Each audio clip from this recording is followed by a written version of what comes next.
கிறிஸ்துவுக்குள் பிரியமானவர்களே, இந்த மன்னாட்டுடைய இந்த டெய்லி போட்காஸ்ட்டை கேட்டுக்கொண்டிருக்கிற உங்கள் ஒவ்வொருவரையும் இயேசு கிறிஸ்துவின் நாமத்தில் வாழ்த்துகிறேன்.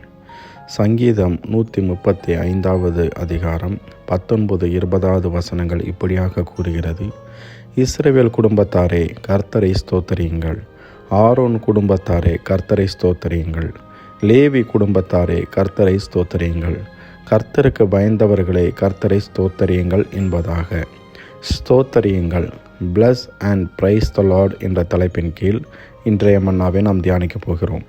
மேற்குறிப்பிட்ட வசனத்தில் 4 பிரிவான ஜனங்கள் கர்த்தரை ஸ்தோத்தரிக்க வேண்டும் என்று குறிப்பிடப்பட்டுள்ளது. முதலாவதாக இஸ்ரவேல் குடும்பத்தாரே, கர்த்தரை ஸ்தோத்தரியுங்கள் என்று குறிப்பிடப்பட்டுள்ளது. இஸ்ரவேல் என்பது ஒரு தேசம். அந்த தேசத்தில் குடியிருக்கும் குடும்பத்தார்கள் அனைவரும் கர்த்தரை ஸ்தோத்தரிக்க வேண்டும். இரண்டாவதாக ஆரோன் குடும்பத்தாரே, கர்த்தரை ஸ்தோத்தரியுங்கள் என்று குறிப்பிடப்பட்டுள்ளது. ஆரோன் பிரதான ஆசாரியன். ஆரோன் ஆண்டவரால் தெரிந்து கொள்ளப்பட்ட முதல் பிரதான ஆசாரியன். அவனும் அவனுடைய குடும்பமும் கர்த்தரை ஸ்தோத்தரிக்க வேண்டும் என்று வசனம் கூறுகிறது. மூன்றாவதாக லேவி குடும்பத்தாரே, கர்த்தரை ஸ்தோத்தரியுங்கள் என்று குறிப்பிடப்பட்டுள்ளது.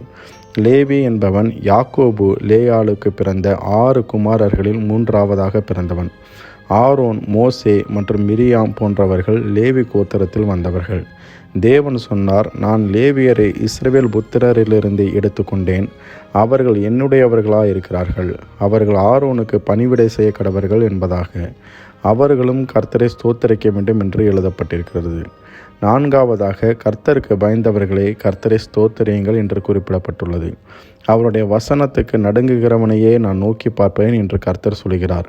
அவருக்கு பயந்தவர்கள் நிச்சயமாக என்ன நடந்தாலும் கர்த்தரை ஸ்தோத்தரிப்பார்கள். இப்படியாக நாம் எல்லாரும் எல்லா சூழ்நிலைகளிலும் எல்லா நேரங்களிலும் ஆண்டவரை ஸ்தோத்தரிக்க பழகி கொள்ள வேண்டும்.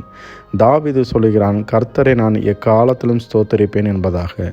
ஸ்தோத்திரம் செலுத்துகிறவன் கர்த்தரை மகிமைப்படுத்துகிறான்.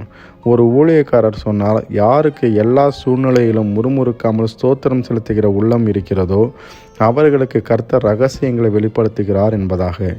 யோபு சொல்லுகிறான், தேவனுடைய இரகசிய செயல் என் வாழ்க்கையில் இருந்தது என்பதாக.